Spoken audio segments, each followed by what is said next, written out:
a row at home, and you're averaging a triple-double in those games. It's not like you're playing bad on the road, but is there anything beyond a coincidence to just how well you and this team is playing at home? I mean, we're starting with the team first, and for us to have a home dominance as we have of late, that's something that's very key for our team, especially going into the future. But she's been playing good ball, and as the leader of the team, I'm just trying to do my part. He went with Jetty the whole fourth quarter tonight. How important do you think this is for his career in these 20 or however many games he's going to get this opportunity to get out there and do what he's done? He's been playing professional basketball for a long time.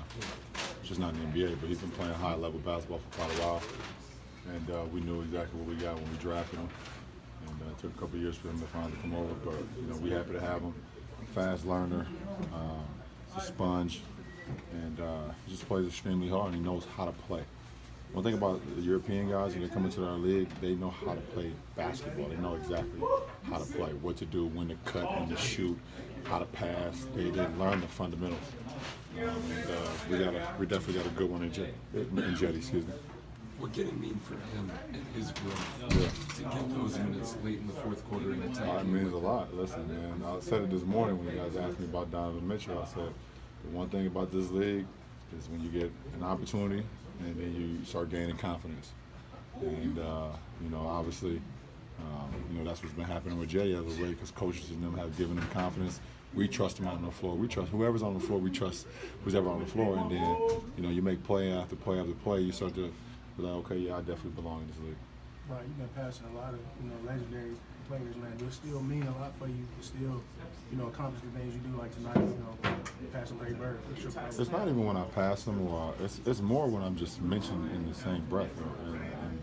And since it comes up and to say, listen, you done this, or you passed this guy, or you tied this guy, legends that's played the game. I'm a historian of the game. I know who set the standards for this league. I understand who set the standard for me to be here and who traveled the road long before I got here to make it possible for myself. So, it's just humbling anytime I mention any of the greats. Ty said to that point, this one thing you said was you want to break the mold for a guy who can be 33 down the line, who can sign for 200, 300 million. Do you believe there's another guy at some point who will come along who can be as dominant as you've been at 33, who will be in that position down the line? As dominant as me? We're close. No, we'll see. We'll see.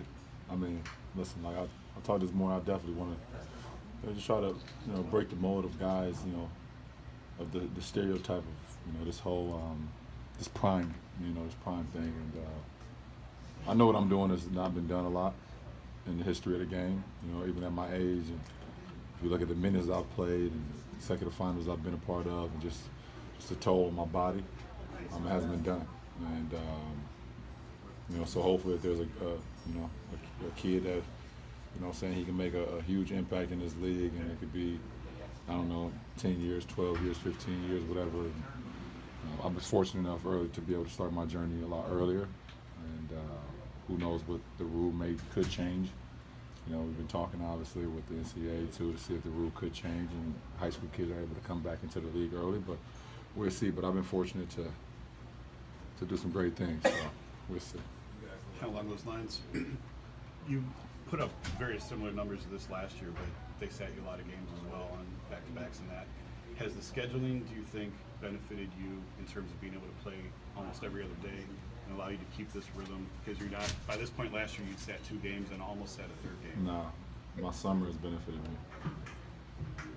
My preseason set me back, but I'm back. It's my summer.